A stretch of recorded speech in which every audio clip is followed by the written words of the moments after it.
Good evening everyone. So today let's start with our question number 1 of exercise 4.2. Find the roots of the following quadratic equations by factorization. Question बोलता है हमें ये कुछ quadratic equations दी हुई हैं जिनके हमें रूट्स फाइंड आउट करने हैं.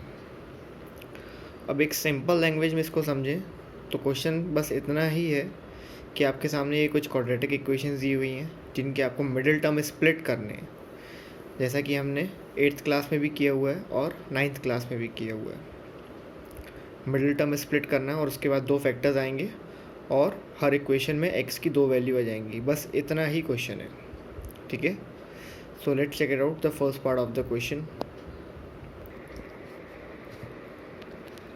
As you can see I have noted down first part of the question x² - 3x - 10 = 0.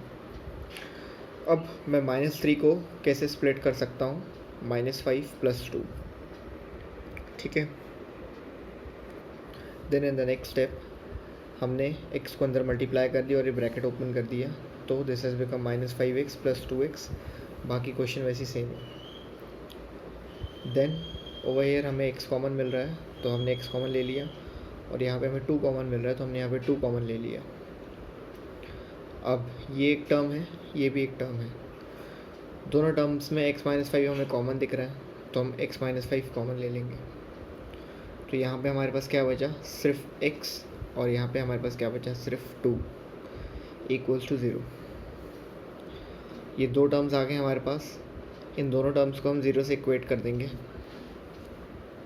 ऐसे, x - 5 = 0, x + 2 = 0.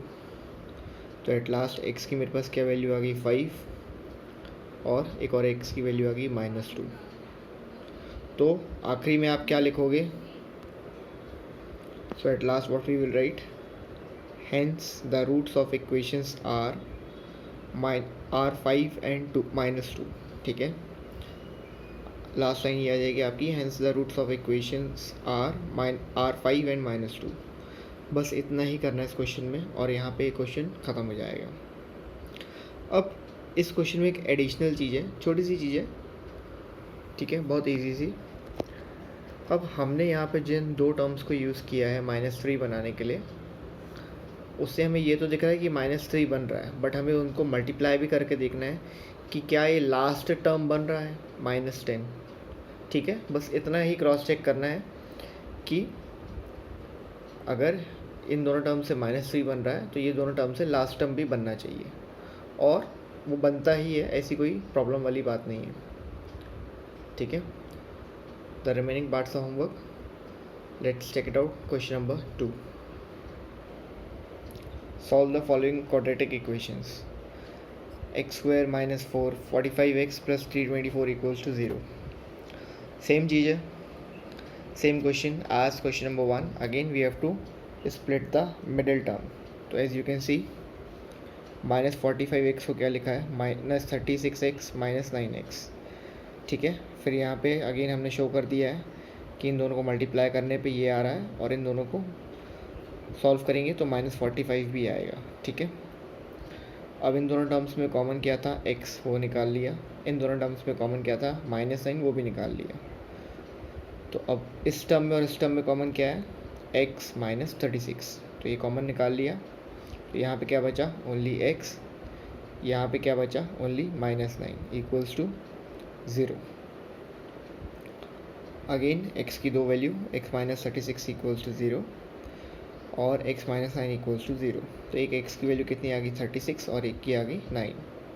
तो at last what we will write, hence the roots of the equation x² - 45x + 324 = 0 are, ये हमने वही equation लिख दी जो हमें question में दी हुई थी, आर 9 and 36. ये जो दो रूट्स हमारे आए थे. ठीक है, the second part of the question is homework. Remaining parts of question number 1 are also homework. Now let's check question number 3. This will also be your homework. ठीक है, एक छोटा सा आपको मैं इसमें हिंट दे देता हूँ. Find two numbers whose sum is 27 and product is 184. कोई दो नंबर्स हैं जिनको ऐड करने पे 27 आता है और जिनका प्रोडक्ट निकालने पे 182 आता है। ठीक है, तो अगर मैं एक नंबर को x ले लेता हूँ, ले लेता हूँ तो दूसरा नंबर हो जाएगा, क्या हो जाएगा, 27 माइनस x। ठीक है, तो ये दो नंबर्स आ गए, तो इस x की वैल्यू हम यहाँ रखेंगे और इसको भी हम यहाँ पे रख देंगे। तो और सॉल्व करना है आपको, तो इन this way you can find out the value of x। इसमें कुछ मत पुटअप करना, मल्टीप्लिकेशन वाली इक्वेशन में पुटअप करना, तो x की वैल्यूज़ आ जाएंगी। ठीक है, अब एक बार x आ जाएगा तो लास्ट में आप दोनों नंबर्स फाइंड आउट कर सकते हो, that first number equals to x equals to whatever the value has come and second number equals to 27 minus x, उसमें x की वैल्यू रख के find it out. Let's take question number 4। Find two consecutive positive integers, sum of whose squares is 365। ठीक है, दो consecutive integers की बात कर रहा है, पॉजिटिव है, जिनके स्क्वायर्स का सम कितना है, 365। तो सबसे पहले कॉन्जिक्यूटिव का मतलब क्या होता है? कॉन्जिक्यूटिव का मतलब होता है एक के बाद एक, मतलब जैसे 3 के बाद 4 या 7 के बाद 8 या 12 के बाद 13, तो ऐसे नंबर्स को हम कॉन्जिक्यूटिव बोलते हैं, जो मतलब एक के बाद एक आते हैं। ठीक है, अब बोल रहा है कोई भी दो कॉन्जिक्यूटिव नंबर्स, तो मैं पहला x ले लेता हूँ और दूसरा मैं ले लेता हूँ x + 1।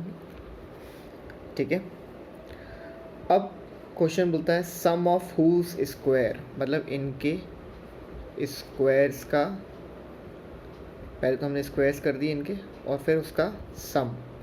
क्वेश्चन कितना बोल रहा है, कितना आएगा, इस 365। ठीक है, तो ये तो x स्क्वायर हो जाएगा और यहाँ पे a + b the whole square का हम फॉर्मूला लगा के सॉल्व कर लेंगे। तो at last in this way we can find out the value of x in this question. तो this question is also homework for you, you have to find the value of x and x + 1 at the last. ठीक है, ये equation को use करके x आप निकाल सकते हैं और आखिरी में फिर x + 1 भी निकाल लीजिएगा, तो दोनों कॉन्जिक्यूटिव पॉजिटिव इंटीजर्स आपके पास आ जाएंगे। That's all for today. Thank you. Have a nice day. Please subscribe the channel for further updates.